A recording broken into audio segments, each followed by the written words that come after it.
बिस्मिल्लाहिर्रहमानिर्रहीम। अज़ीज़ तलबा, हमारा आज का लेक्चर है हदीस मुबारक नंबर 1, अफ़ज़लुल आमाली ला इलाहा इल्लल्लाह व अफ़ज़लुद दुआइल इस्तिग़फ़ार।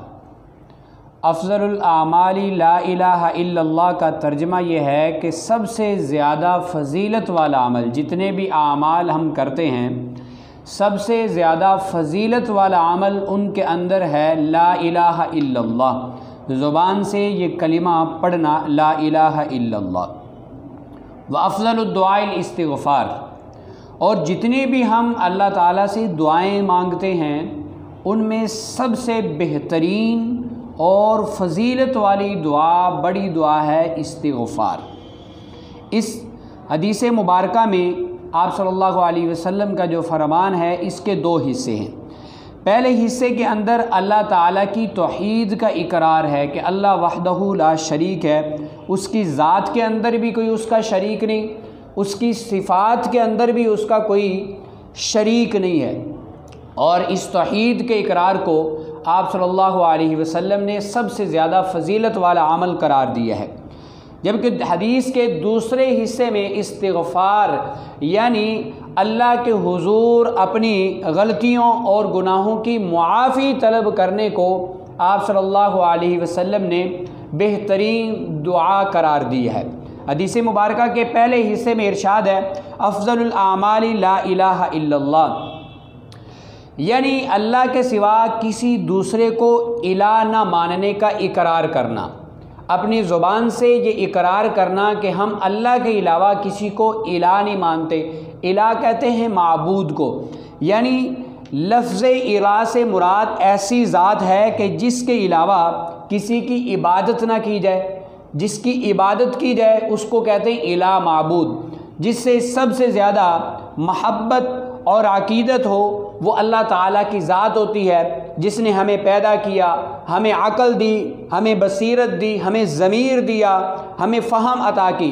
और सिर्फ़ ये नहीं कि हमें ज़िंदगी दी, बल्कि ज़िंदगी के अंदर बहुत सारी नेमतें भी अल्लाह ताला ने अता फ़रमाई हैं। सिर्फ़ ज़िंदगी नहीं दी, हम अगर सिर्फ़ अपनी बॉडी के ऊपर ही गौर व फ़िक्र करें तो कितनी ही नेमतें ऐसी हैं कि हम उनको शुमार नहीं कर सकते। व इन तउद्दू निअमतल्लाहि ला तुहसूहा, फरमाया कि अगर तुम अल्लाह ताला की नेमतों को शुमार करना चाहो तो शुमार नहीं कर सकते। तो जिस ज़ात ने हमें इतनी नेमतें अता फ़रमाई हैं, अब उसका हमारे ऊपर हक़ है और हमारा फ़र्ज़ है कि हम उसी को माबूद मानें, उसी की इबादत करें। उसकी इबादत के अंदर हम किसी और को शरीक ना करें, न हम उसकी ज़ात में किसी को शरीक करें, न हम उसकी सिफ़ात के अंदर किसी दूसरे को उसके साथ शरीक करें। हदीस मुबारका का जो दूसरा हिस्सा है इसमें इरशाद फरमाया अफ़ज़लुद दुआइल इस्तिग़फ़ार, यानी बेहतरीन दुआ वो अल्लाह के सामने अपने गुनाहों और नाफरमानियों की मुआफ़ी तलब करना है। जो हमसे इंसान होने के नाते जो गलतियाँ हमसे हो जाती हैं, जो कोताहियाँ हमसे हो जाती हैं, बसा औक़ात ज़िंदगी की ज़ाहिरी रंगीनियों में खोकर हम अल्लाह ताला के अहकामात के ख़िलाफ़ अमल करते हैं। हमारे कुछ अफ़आल हमसे ऐसे सरज़द हो जाते हैं जो अल्लाह ताला की नाराज़गी का बायस होते हैं। तो अल्लाह ताला को फिर इलाह, माबूद, खालिक और मालिक मानने का तकाज़ा ये है कि हम अपने गुनाहों पर, अपनी गलतियों पर शर्मिंदा होकर फ़ौरी तौर पर उसके हुज़ूर अपने गुनाहों की मुआफ़ी तलब करें कि या अल्लाह हमसे ये गुनाह हो गया है, हमें मुआफ़ फरमा दे। वो गफ़ूरुर रहीम है। सिर्फ़ नदामत का एक आंसू बहा देने से अल्लाह जल्ल जलालहू हमारे सारे के सारे गुनाह जो हैं वो बिल्कुल ही हमारे नामा आमाल के अंदर से मिटा देते हैं। और वैसे भी आखिरत की जो निजात है वो इस पर मुनहसिर है कि अल्लाह ताला हमारे तमाम गुनाहों को मुआफ़ कर दें।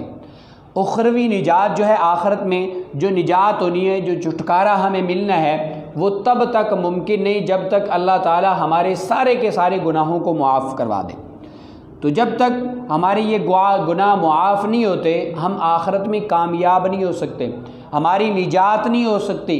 तो एक तो अल्लाह ताला को माबूद और इलाह मानने का तकाज़ा ये है कि हम अपने सारे के सारे गुनाहों पर اللہ تعالیٰ سے معافی طلب کریں، اور اخروی نجات کے لیے ہم چلتے پھرتے اٹھتے بیٹھتے دو چیزوں کو ذہن میں رکھیں کہ افضل الاعمال لا الہ الا اللہ، کہ اعمال کے اندر سب سے پہلا اور سب سے فضیلت والا عمل جو ہے وہ ہے لا الہ الا اللہ، یعنی اللہ تعالیٰ کی توحید کا اقرار۔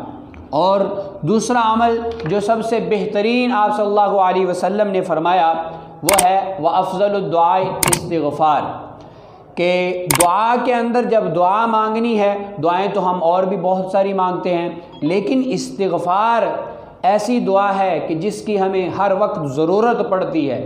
اگر یہ دعا ہم نہ کریں، استغفار نہ کریں، اللہ تعالیٰ سے اپنے گناہوں کی معافی نہ مانگے، تو ہمارے نہ دنیا میں بھلائی ہمیں حاصل ہو سکتی ہے، نہ آخرت میں بھلائی حاصل ہو سکتی ہے۔ اگر ہم چاہتے ہیں کہ ہماری دنیا میں بھی ہمارے ساتھ بھلائی کا معاملہ ہو اور آخرت میں بھی ہمارے ساتھ بھلائی کا معاملہ ہو، تو ہمہ تن گوشت ہمہ وقت ہمیں افضل الاعمال لا الہ الا اللہ و افضل الدعاء الاستغفار، اس کے مطابق ہمیں زندگی گزارنا ہوگی۔